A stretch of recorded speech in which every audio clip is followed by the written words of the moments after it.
Seorang anggota Reskrim Polsek Sorong Kota menangkap 2 pelaku pencurian sepeda motor di Kota Sorong, Papua Barat. Dari tangan pelaku, polisi menemukan barang bukti berupa 4 unit sepeda motor hasil curian.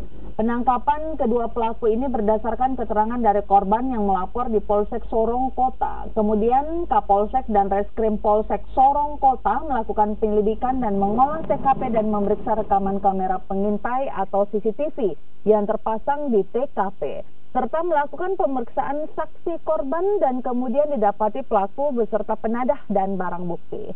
Hasil pengungkapan kasus ini, polisi menemukan barang bukti berupa 4 unit sepeda motor yang diduga merupakan hasil curian. Namun polisi menduga masih banyak barang bukti yang belum terungkap. Untuk itu Polsek Sorong Kota meminta warga untuk melapor jika merasa kehilangan sepeda motor.